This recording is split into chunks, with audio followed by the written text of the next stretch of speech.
Hey everybody, in this video I'm going to show you how to replace the heater core connections on your heater hoses.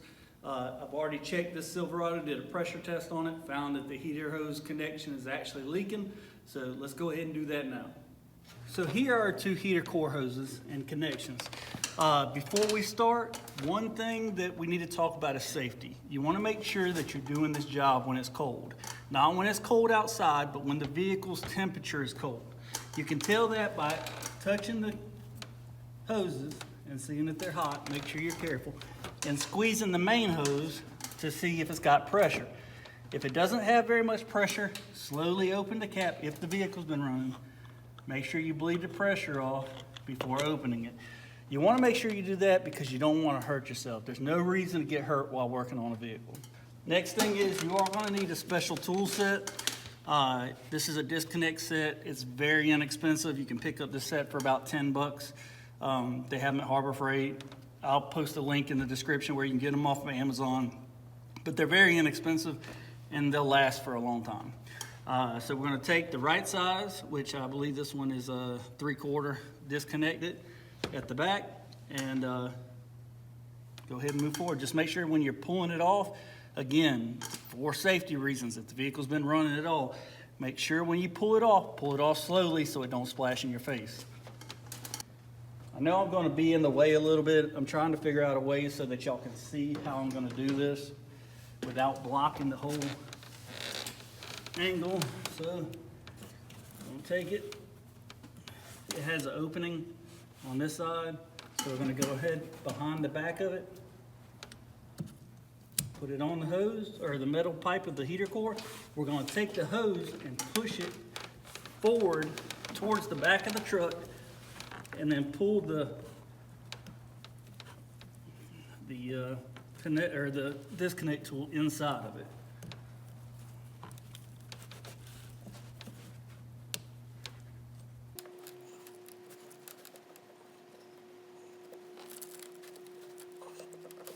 Make sure I got the right size on there. I can feel one side going in fairly easy. The other side does not.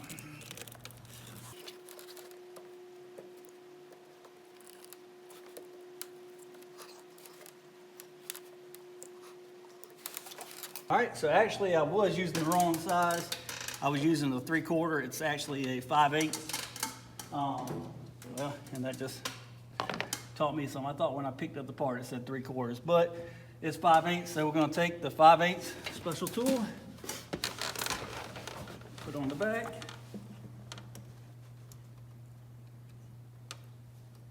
take it, pull off, and the hose comes just like that.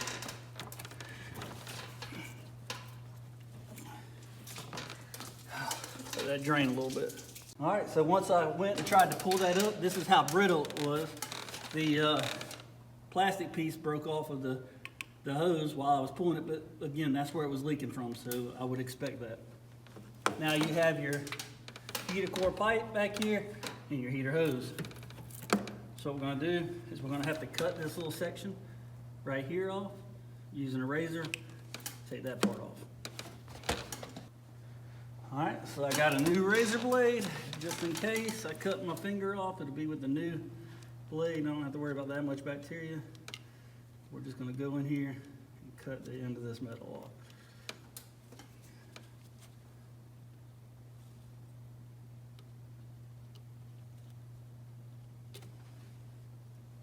Just like that.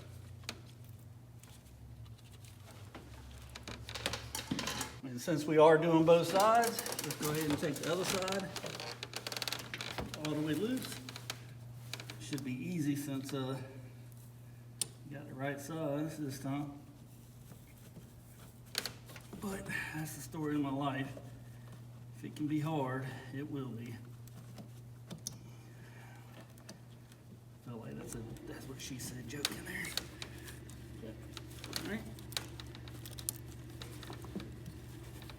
Push it back towards the back, slide the tool in, and it slides right off, just like that.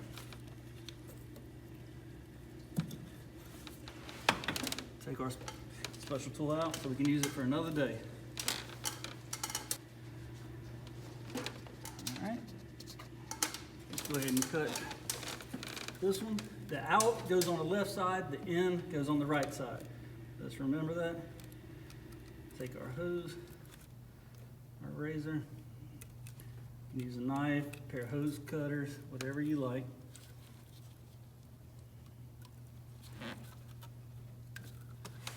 Cut our hose off, or not our hose, but well, I guess we did cut the hose off the connector, but cut our connector off. Make sure our end looks good, everything looks great. All right, from there, we're gonna take our two connectors, our two new connectors.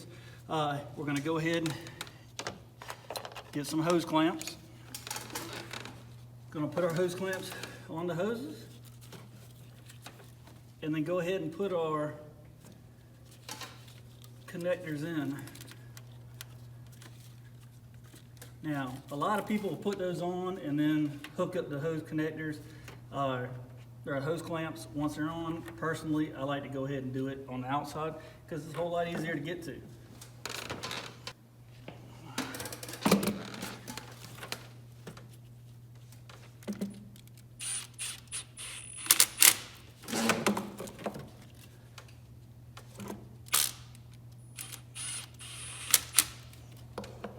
And again, the end goes on the left side, and it does say in on it. I just got it covered up with the hose clamp right now. This one says out. Out goes on the left, in goes on the right. Sorry if I said that wrong. So we're gonna take, now that we got them connected, good, go ahead and give it a pull, see if they'll come out. You want them to come out now for you, not when you're driving down the road. Go ahead and take it, slide it on.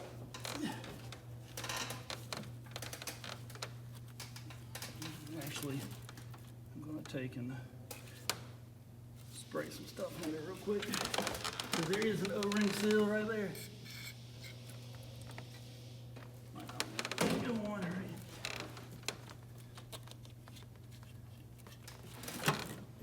in. Go ahead and pull on it, because you want it to, just like that. You want it to come off for you, not while they're driving down the road. Let's go ahead and pull. That one's on good. You can hear it click when it goes on. Again, pull. You don't want it to come off on the customer while they're driving and blow their motor because it's blowing coolant. So make sure it's good and tight. Make sure you give it a good push and pull.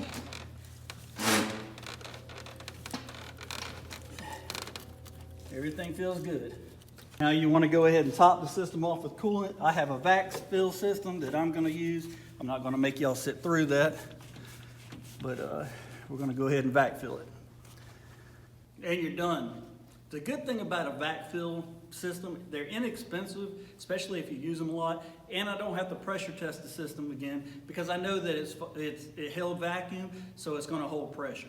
Even though sometimes under pressure it can leak, but it held vacuum, it held for 5 minutes, and then I filled the system. So I know I'm pretty safe. I hope this video was helpful. If it was, go ahead and give it a thumbs up. And as always, if you haven't already, please go ahead and subscribe. Thanks again for watching. And make sure you're safe. Don't get hurt doing this job. Now, I'm not the kind of guy that's going to ask you to like my video or subscribe to my channel. I'm the kind of guy that's going to beg you to do it. Click one of these other videos. Subscribe to my channel. It's on one of these sides. Do them both. Do them all. Please.